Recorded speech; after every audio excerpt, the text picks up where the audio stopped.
Chers frères et sœurs en Christ, il y a quelque temps, j'ai eu une conversation avec un pasteur au Canada au sujet d'Israël. En parlant de la situation actuelle, au-delà de la guerre à Gaza et des tensions sur le front nord, il m'a confié être particulièrement préoccupé par ce qu'il entendait au sujet des violences commises par des habitants juifs de Judée-Samarie, que l'on appelle injustement colons en France et ailleurs. Je dis injustement oui, car un peuple ne colonise jamais sa propre terre ancestrale. Cette conversation m'a interpellé, non pas parce qu'il ne faudrait jamais parler des actes de violence commis par qui que ce soit, ni même par certains extrémistes juifs. Lorsqu'une personne agresse un innocent, détruit volontairement ses biens ou agit dans la haine, cet acte doit être évidemment condamné. La justice biblique et morale ne dépend pas de l'identité de celui qui commet l'injustice. Mais quelque chose m'a frappé. Est-ce réellement cela que beaucoup de chrétiens reçoivent aujourd'hui comme image principale des Juifs en Judée-Samarie, qu'on appelle aussi erronément Cisjordanie?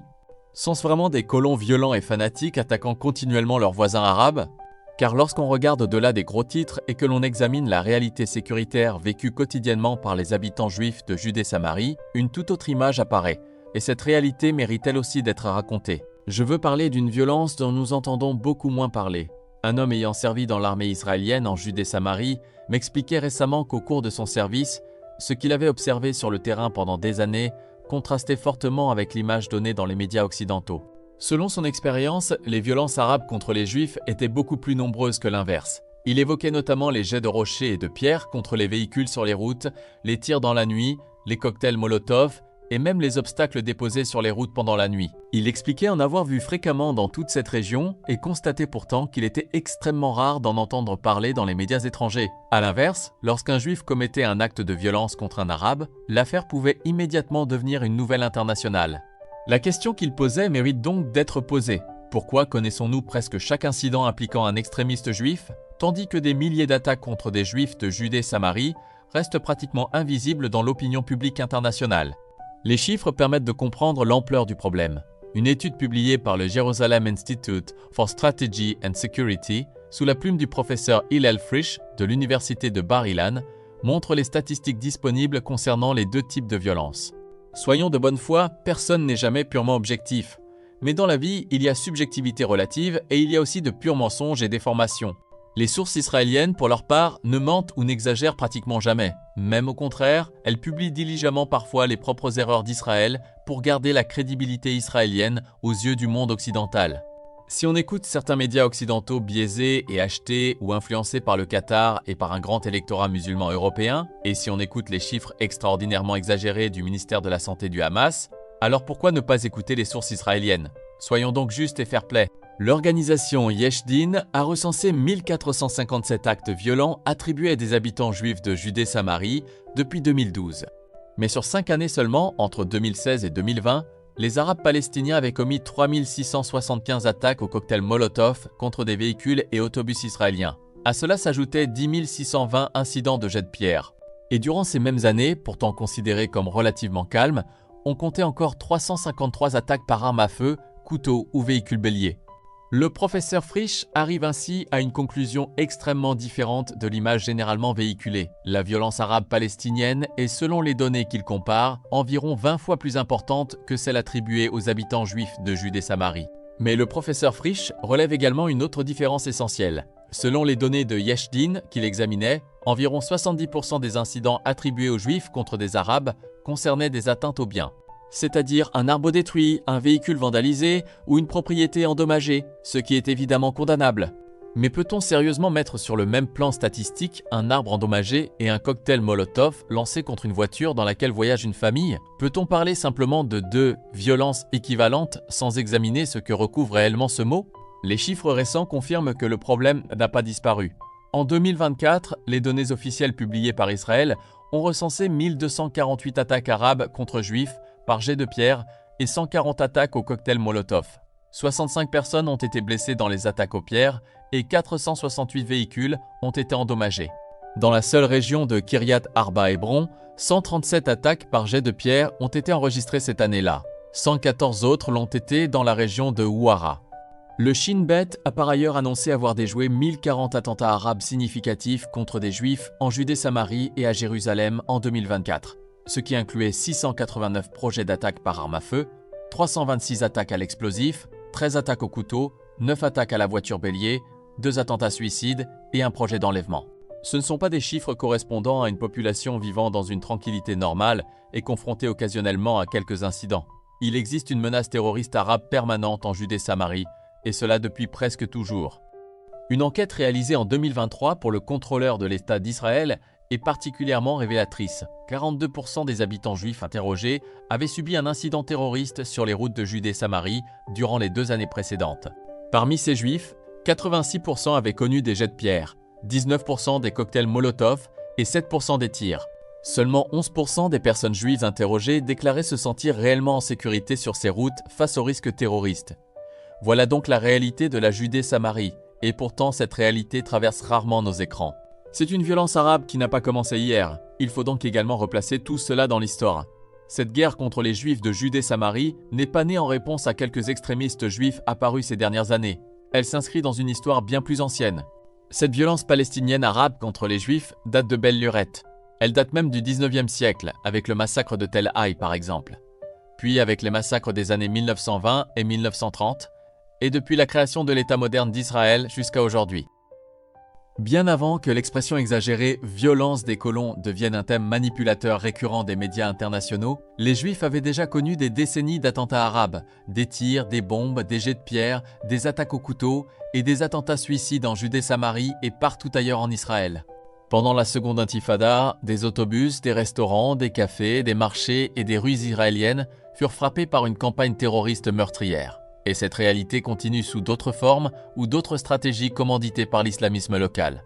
Le Shin Bet a révélé en 2024, par exemple, qu'une structure du Hamas opérant depuis l'étranger avait dirigé des attentats en Judée-Samarie en 2022 et 2023, ayant notamment causé la mort de 8 Israéliens. En 2025 encore, les services israéliens ont découvert une infrastructure permettant de transférer des millions de shekels provenant de responsables liés au Hamas en Turquie vers des structures terroristes arabes de Judée-Samarie. Nous sommes donc très loin de l'image simpliste d'une population arabe palestinienne vivant paisiblement jusqu'au moment où quelques juifs seraient venus provoquer soudainement une spirale de violence. Quelques extrémistes juifs ne représentent pas un peuple entier. Cela signifie-t-il qu'il faut nier les violences lorsqu'elles sont commises par des juifs? Certainement pas. Il existe des individus extrémistes parmi les habitants juifs de Judée-Samarie. Lorsqu'ils commettent des crimes, ils doivent répondre de leurs actes. Mais pourquoi leur appliquer une règle que nous refuserions d'appliquer à presque tous les autres peuples? Nous avions déjà évoqué récemment ce mécanisme. Prendre quelques mauvaises pommes et déclarer ensuite que tout le panier est pourri. Pourquoi quelques individus extrémistes devraient-ils définir l'ensemble de cette population juive en Judée-Samarie? Une autre comparaison mérite aussi réflexion. J'ai entendu un jour un soldat français poser une question provocatrice mais intéressante sur un podcast populaire. Il disait en substance, lorsqu'un extrémiste juif affirme vouloir s'installer de force sur quelques collines très limitées géographiquement et qu'il considère comme la terre historique de son peuple, et qu'à côté de cela, des mouvements djihadistes déclarent vouloir imposer leur idéologie au monde entier, devons-nous vraiment présenter le premier comme l'une des grandes menaces idéologiques de notre époque, tout en perdant de vue l'ampleur du second phénomène? La question ne consiste évidemment pas à justifier une violence par une autre. Une injustice demeure une injustice, mais elle nous oblige à réfléchir à la manière dont les proportions sont présentées. Des mouvements islamistes ont développé des réseaux internationaux expansionnistes, dépassant de très loin la question de quelques collines de Judée-Samarie. Le Hamas lui-même reçoit des soutiens et possède des structures à l'étranger. Les frères musulmans ont construit depuis des décennies des réseaux idéologiques transnationaux. La Turquie exerce une influence politique et stratégique dans plusieurs régions du Moyen-Orient et au-delà. Le Qatar investit des moyens considérables dans son influence et propagande internationale, dans l'éducation, la société, le divertissement et même le sport en Occident. Pourquoi alors le mot « colon » attaché à un juif vivant à Hébron ou dans les collines de Samarie déclenche-t-il parfois davantage d'alarme morale dans certaines consciences occidentales plutôt que des mouvements qui proclament ouvertement des ambitions idéologiques de conquête islamique à l'échelle mondiale? Il faut également faire attention à la manière dont les statistiques sont produites. Une étude de l'ONG israélienne Regavim, publiée en 2025, a réexaminé une base de données des Nations Unies contenant 6285 incidents présentés comme de la violence juive contre des Arabes. Selon cette analyse, 20% de ces incidents ne s'étaient même pas déroulés en Judée-Samarie. 16% concernaient notamment des visites juives sur le mont du Temple ou des confrontations avec les forces de sécurité israéliennes elles-mêmes, et 19% relevaient de plaintes pour intrusion, comme le passage de randonneurs sur un terrain sans violence contre des personnes ni dommages matériels. Après examen de cette base, Regavim ne retrouvait que 833 incidents en Judée-Samarie ayant entraîné des blessures corporelles palestiniennes et classifiés comme liés à des habitants juifs. Et même parmi ceux-ci, près de la moitié étaient décrits simplement comme une implication dans des heurts, sans préciser qui avait commencé l'affrontement. Les mots employés comptent donc, les catégories statistiques comptent, et surtout ce que l'on choisit de mettre à la une d'un journal compte, car une population peut finir par être jugée non pas sur la réalité complète des faits, mais sur la sélection des faits que les médias ont présentés. Comme chrétiens, recherchons la vérité entière. Éphésiens 4, verset 25 nous appelle à rejeter le mensonge et à parler selon la vérité. Cela concerne aussi la manière dont nous regardons Israël. Nous ne sommes pas appelés à transformer Israël en nation parfaite. Nous ne sommes pas non plus appelés à excuser un crime parce que son auteur est juif. Mais nous n'avons pas le droit d'adopter sans réflexion une image tronquée qui présente continuellement les Juifs comme agresseurs, tout en faisant disparaître de notre champ de vision les agressions dont ils sont quotidiennement victimes depuis presque toujours.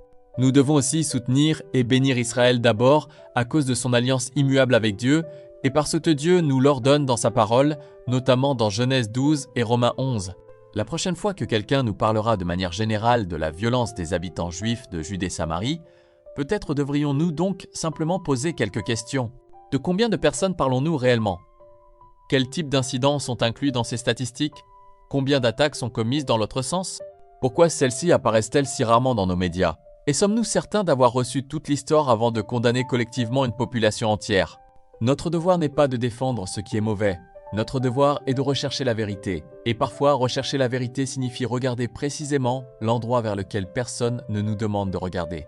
Si nous voulions vraiment chercher le bien des persécutés et des minorités maltraitées, nous devrions chercher dans le sens contraire des courants propagandistes, au-delà des grandes manifestations qui brandissent le drapeau palestinien, sans trop savoir pourquoi. Nous soutiendrions par exemple les Arméniens, les Chypriotes grecs, les Yézidis, les chrétiens d'Irak et de Syrie, les Coptes, les Kurdes, les chrétiens de Chine et du Nigeria, puis enfin les Juifs et les Israéliens, mais tragiquement, la liste des vraies victimes qui n'intéresse malheureusement presque personne ne manque pas. Dire que la violence arabe-palestinienne à l'encontre des Juifs en Judée-Samarie est quelque part justifiée car ces derniers coloniseraient une terre qui ne leur appartient pas est dire une horrible absurdité. Les Juifs ne colonisent pas leur terre, ils ne la volent pas, ils y retournent et l'achètent parfois à des propriétaires arabes à prix faramineux. Dans la plupart des autres cas, l'obtention des terres se fait en territoire C de par l'autorisation de l'État d'Israël sur des territoires appartenant directement au contrôle et à l'administration militaire israélienne. Beaucoup ne vous le disent pas, mais la Judée-Samarie, depuis les catastrophiques accords d'Oslo, se divise en 3 territoires, A, B et C. Le territoire A étant aux Palestiniens et à leur autonomie, B est administré par les Palestiniens, mais contrôlé militairement par Israël, et C étant sous contrôle complet d'Israël et ses terres appartenant presque toujours à l'administration militaire israélienne. Prions pour que les extrémistes soient arrêtés, quelle que soit leur origine.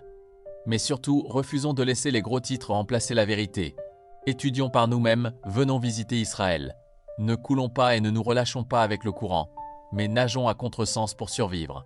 Soyez bénis abondamment. À la prochaine fois pour les pensées hebdomadaires.